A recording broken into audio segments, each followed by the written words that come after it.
Good day, fellow mathematicians. Welcome back to our video. Today we're going to discuss another topic in pre-calculus, and that topic is the standard form of a parabola on VH, K. The vertex H, K. Previously, in the last video, we have discussed and derived and proved the standard form of a parabola facing to the right. And what is it? Kung naalala nyo, it is y minus k quantity squared is equal to 4p multiplied by x minus h, where the vertex is h, k, and p is greater than 0. Kahit ano yan, di ba? Hindi yan negative. It is positive. Di ba? Ang x kapartner si h, si y kapartner si k. Ngayon, let's apply it in an example. Ngayon, sketch the graph of the parabola y minus 3 quantity squared is equal to 6 multiplied by x plus 4. Ngayon, how do we suppose and do that? Ngayon, solution. Paano natin ito gagawin, guys? Am I recording, first of all? Yes, I'm recording. Ngayon, we know that it takes the form y minus k quantity squared is equal to 4p multiplied by x minus h. Diba? Isulat natin yung given, which is, let's say in green. Y minus 3 quantity squared is equal to 6x plus 4. So, ibig sabihin, masasabi natin, nakikita nyo guys, na magkapantay sila. So, 4p and 6 must be equal kasi diba, pantay-pantay sila. O yan. Ito, nakikita nyo?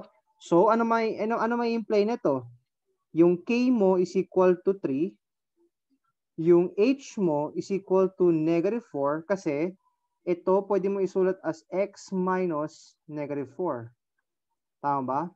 So, h is equal to negative 4. Ibig sabihin, this implies that the vertex h, k is on v negative 4, 3. Yan yung vertex ng parabola mo. Okay? Na-dissect natin. Also, 4p is equal to 6. Tama? Kasi diba, magkatapat sila, ibig sabihin magka-equal sila kasi they take the same form. So, this implies that if we divide both sides by 4, magiging 6 over 4 or 2/3. Anong 2/3? Ano ba? Ano ba to? 3 multiplied by 2 all over 2 multiplied by 2. I-cancel natin. We can cancel this. Mangyayari, this is 3 halves. So therefore, yung p mo ay 3 over 2. Tama ba? Yung p mo 3 over 2. Ngayon, ano pa masasabi natin? 3 over 2 or 1.5. Kasi 'di ba decimal, nakakatulong yan pag nag-graph tayo. Ano pa masasabi natin? Ngayon, ano mga information natin? Like what we did previously, may mga information din tayo. May mga information. Ngayon, ano mga information natin? Ngayon, wait lang ha. Ayan. Ano mga information natin? Ngayon, anong opening? Anong opening natin? Opening to the right. Kasi, paano natin nalaman na opening to the right? Kasi ito yung form niya. Y minus k quantity squared is equal to 4px minus h. Ngayon, ano ang vertex? Ang vertex, alam na natin na negative 4, 3. Okay? Ano yung focus? Ano ang focus? Di ba ang focus ay, ano to? Di ba sinabi natin previously in the last video, yan ay f, h plus p, k. Sino yan? Which is equal to f, sino si h? Negative 4. Sino si p? Plus 1.5. Comma, which is, k. Sino si k? 3. Kaya, ano yan? Negative 4 plus 1.5 is ito. Ano yan? Negative 4 plus 1.5 is just equal to negative 5 halves or negative 2.5. So, negative 2.5. So, F is negative 2.5, 3. Okay? Yan yung focus natin. Ngayon, ano pa? Ano pang information pwede natin makuha dito? Yung C, alam natin yung P is equal to 1.5. Yan yung distance from vertex to focus, tapos vertex to directrix. Malinaw yan, di ba? Malinaw yan. Litan natin ng konti yung yung pen niya. Sunod, D. Yung wag na D. Ano ang 2P? 2P is 2 multiplied by 1.5 or 2P is equal to 3. Tama ba? So, ito, ang distance na to is the vertex to one endpoint of the latus rectum. Latus rectum, di ba? Yan yung distance ng 2P. Ngayon, ito naman, susunod, lastly, lagyan na nga natin ng D. Tapos yung E, yung 4P is equal to 4 multiplied by 1.5, which is evidently equal to 6. This is the length of the latus rectum. Parang dito sa example na to, dinadissect natin yung mga necessary information bago natin siya ma-graph. Ngayon, ano susunod? Yung F, yung axis of symmetry. Previously in the last video, sinabi natin, this is parallel to the x-axis. Kaya mahalaga talaga mapanood nyo muna yung previous video because yung mga nababanggit ko dito, nabanggit ko doon. Tapos, mamaya natin babanggitin yung endpoints ng latus rectum. Ngayon na na-identify na natin yung mga proponents, ngayon i-graph natin siya. Subukan natin i-graph ang alam natin. Ngayon, let's have the ruler again. Nakikita nyo may ruler tayo, no? So, nag-i-improve na yung natin. Ganito. Ay, hindi. Nasa pala, negative aspect ng So, dapat nandito yung ruler. Okay? Ngayon, ito yung ruler. Ngayon, i-tilt natin like so. Ito. And let's say we have this line right over here. Tapos na tayo sa ruler. Lagyan natin ng x-axis, y-axis, arrowheads. Ngayon, ano alam natin? Okay, zoom in a little bit. Ano alam natin na information?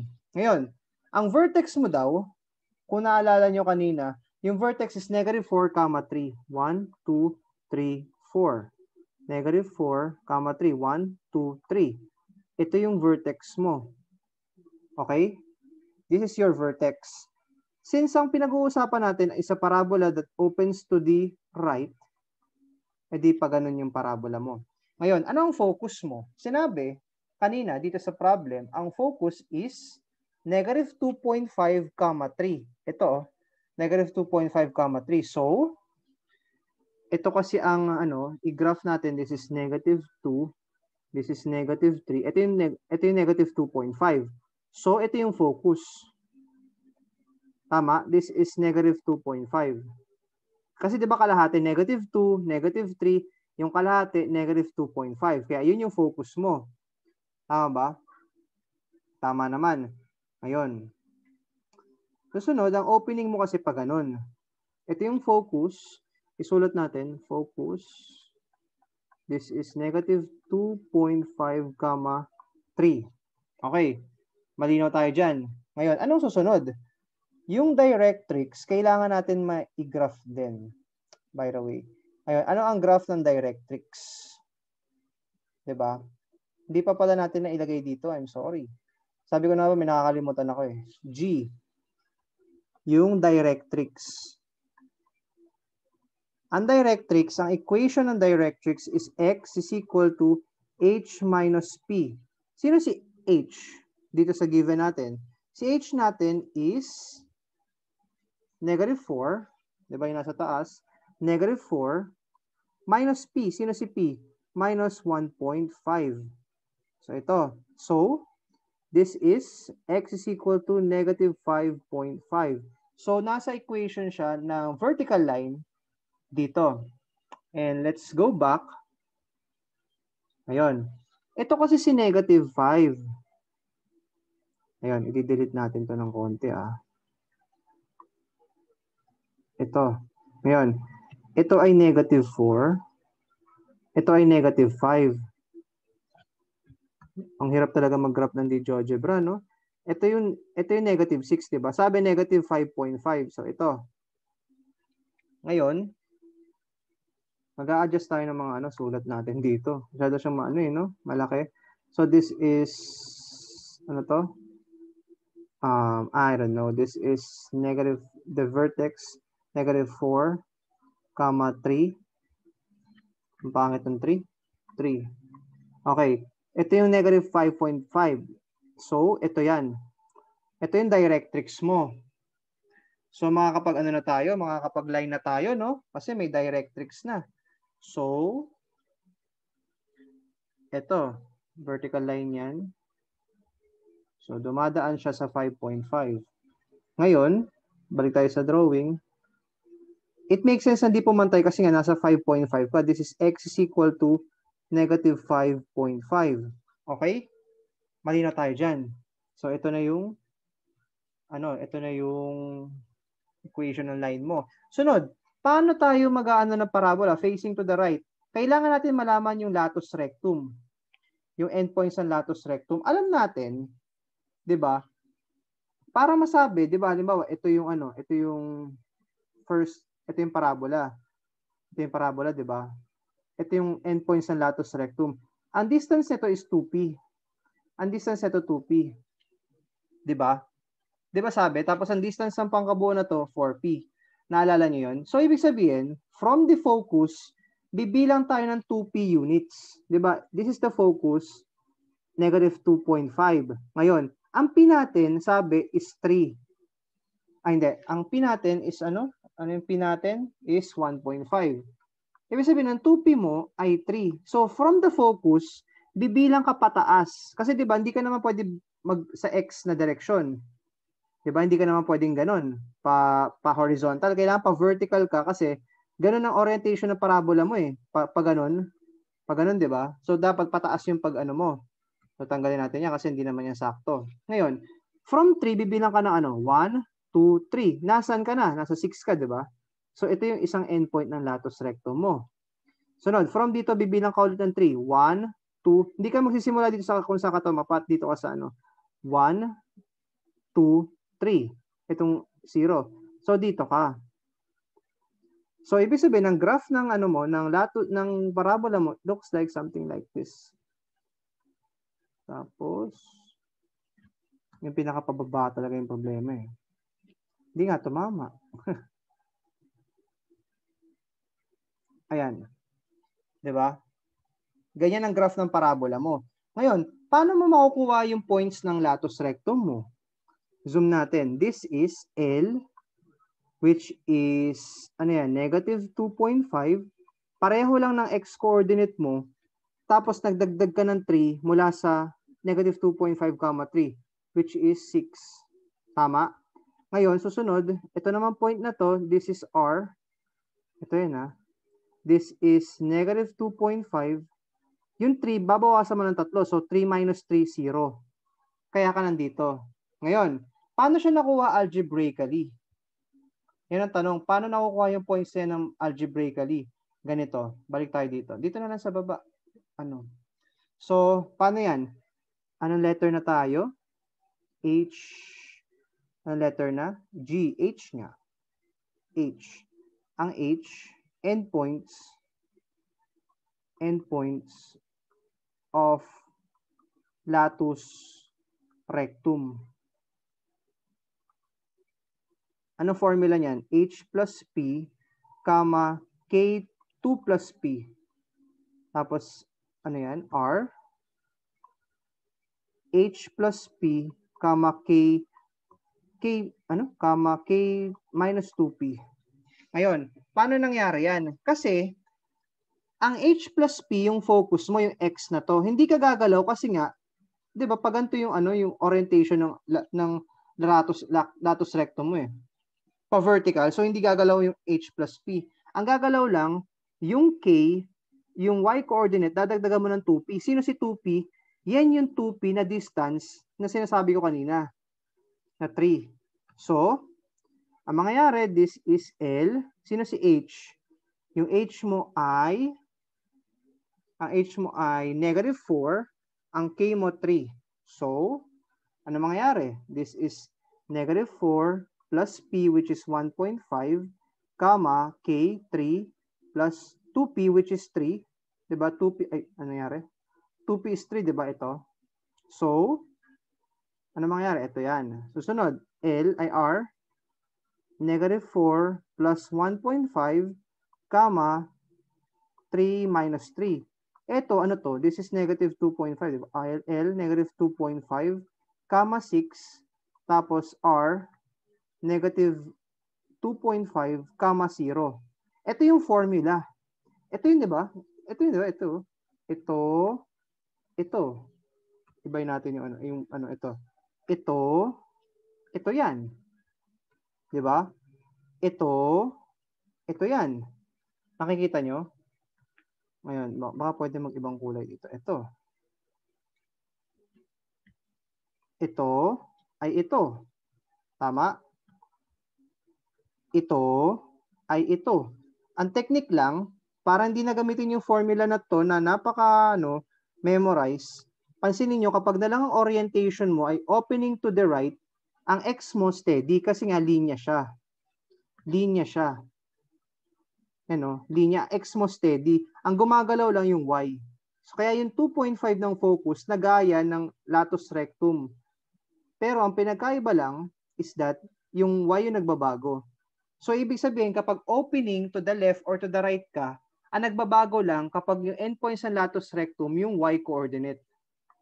By practice, mapapansin nyo na, oo nga, kapag opening to the left or right ka, ang nagbabago lang yung Y coordinate. So, ganyan siya i-graph, basically, using the manual method. Pero kapag gusto mo mag-GeoGebra, pwede rin naman. So, ito yung GeoGebra. Ito yung GeoGebra. Diba? Nasa GeoGebra ba tayo? Tama, nasa GeoGebra tayo. Ayun. This is y minus 3 quantity squared is equal to 6 x plus 4. Ayun. Ito, di ba napapansin nyo? Ganyan siya. Tapos ilalagay ko yung yung focus na yung focus mo is negative 2.5 comma 3. Ang pangalan niya is F is equal. Ayan. Tapos yung susunod yung directrix na line D. X is equal to negative 5.5. Ayan. Sunod, ilalagay natin yung endpoints ng latus rectum which is negative 2.5, comma 6. Pangalanan natin itong L. Susunod, susunod R, which is R is equal to negative 2.5, comma 0. Which is okay. Ngayon, yan, napapansin nyo. Pantay-pantay sila eh. Linya siya, Linya siya. Ngayon, tignan natin kung kaya maggawa ng line. Ito. Ayan, nakikita nyo. Nakikita nyo, ito ay, kahit hindi na natin consider itong na to, itong part na ito, yan ay latus rectum lamang. Delete natin, nakakalito siya. So yan, itong A, sino itong A na to? Wala yan. So ito ay segment. Ito yung latus rectum. Ito yung focus mo. Yung vertex, hindi natin nalagay. Sige, lagay natin. -4, 3. Diba? Yan, no? Ayan yung parabola kanina na mas magandang version using GeoGebra. Diba? Yan yung mas magandang version niya. Ngayon, balik tayo dun sa ano. Ito yung yung sketch natin gamit yung sarili nating diskarte ng papel. Okay? I hope you learned something today. I hope that you have appreciated this example of the parabola that is facing to the right. At least, dissect na natin kung paano siya i-graph. Kaya kapag kayo na yung mag-graph ng sarili nyo, you know the method, you know the way, and alam nyo na yung thinking. And in the next video, we will be discussing the other forms or standard forms of the parabola with vertex V, H, K. And until then, mathematicians, keep safe and have a great day. Goodbye now.